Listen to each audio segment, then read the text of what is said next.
இந்த வீடியோல நம்ம வந்து ஒரு புக் பேக் எக்ஸசைஸ் தான் நம்ம வந்து பார்க்க போறோம். இது வந்து பார்த்தீங்கன்னா உங்க டெக்ஸ்ட் புக்ல உடைய ஒரு புக் பேக் எக்ஸசைஸ் தான். இது கொஞ்சம் லென்த்தியா இருக்கும். நான் டீடைல்டா எக்ஸ்பிளைன் பண்ணி நான் ஃபுல் வீடியோ போட்டுக்கிறேன். உங்களுக்கு டீடைல்டு சொல்யூஷன் வேணும்ன்றவங்க வந்து ஃபுல் வீடியோ வந்து பாத்துங்க. இப்போ இந்த ரியாக்ஷன்லயே நமக்கு வந்து ரெண்டு கேட்டுக்கிறாங்க. டெல்டா ஜி நாட்டும் கேட்டுக்கிறாங்க, ஈக்விலிபிரியம் கான்ஸ்டன்ட் நமக்கு வந்து கேட்டுக்கிறாங்க. டெல்டா ஜி நாட் வந்து வேல்யூ எப்படி கண்டுபிடிக்கின்றன ப்ரீவியஸ் ஷார்ட்ஸ் வந்து நான் கொடுத்துருக்கிறேன், அதை பார்த்துக்கேன். இங்க நமக்கு வந்து ஈக்விலிபிரியம் கான்ஸ்டன்ட் நம்ம எப்படி கண்டுபிடிக்கணும் வந்து பார்ப்போம். டெல்டா ஜிக்கும் ஈக்விலிபிரியம் கான்ஸ்டன்ட் நமக்கு வந்து ஒரு ரிலேஷன்ஷிப் வந்து இருக்குது. என்னன்னு வந்து பார்த்தீங்கன்னா delta G naught which is equal to நமக்கு என்ன -2.303 RT log KC. Okay, RT log KC இதான் நமக்கு வந்து பார்த்தீங்கன்னா ஈக்விலிபிரியம் கான்ஸ்டன்ட்டுக்கும் டெல்டா ஜி நாட்டுக்கும் உள்ள ரிலேஷன்ஷிப். நம்ம ஏற்கனவே நம்ம என்ன பண்ணியிருக்கோம், டெல்டா ஜி நாட் வந்து கண்டுபிடிச்சிட்டு தான் வந்திருக்கிறோம்.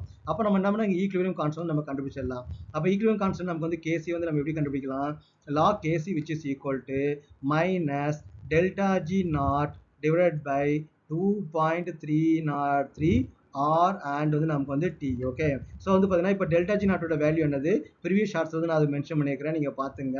இங்கே மைனஸ் சைன் வந்து இருக்குது.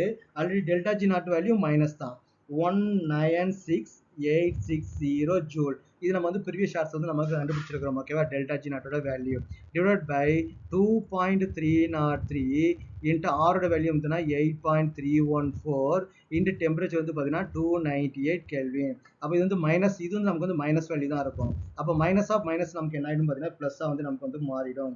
ஓகே, ஸோ அப்போ நமக்கு என்ன வரும் பார்த்தீங்கன்னா ப்ளஸ், இது வந்து ப்ளஸ்ஸாக வந்து மாறிடும். 968 இல்லை 196 வந்து நமக்கு வந்து வரும். ஓகேவா, அதோட வேல்யூ நமக்கு என்ன பார்த்தீங்கன்னா 1. இது வந்து நமக்கு வந்து இங்கே 1 வந்து இருக்கு இல்லையா, 196,860 டிவைட் பை இந்த 3 நமக்கு வந்து மல்டிபிகேஷன் பண்ணும்போது நமக்கு என்ன கிடைக்குது, இப்போ இந்த 3 நம்ம வந்து மல்டிப்ளை பண்ணும்போது நமக்கு என்ன கிடைக்குன்னு பார்த்தீங்கன்னா 5705.84 வந்து நமக்கு கிடைக்குது. இதை நமக்கு வந்து டிவைட் பண்ணோம் அப்படின்னா நமக்கு என்ன வேல்யூ கிடைக்குன்னா 34.5014 வந்து நமக்கு வந்து கிடைக்குது. இது வந்து லாக் கேசியோட வேல்யூ. அப்போ what is the value of K C, K C which is equal to antilog of 34.5014. அப்போ நம்ம ஆன்டிலாக் எப்பவுமே நமக்கு வந்து ஃப்ராக்ஷனுக்கு மட்டும் தான் நம்ம வந்து பார்ப்போம். அப்போ 0.5014 வேல்யூ நமக்கு என்ன வருதுன்னு பார்த்தீங்கன்னா 3.172 into 10 to the power of 34 வந்து வரும். இதான் நமக்கு வந்து கேசியோட வேல்யூ.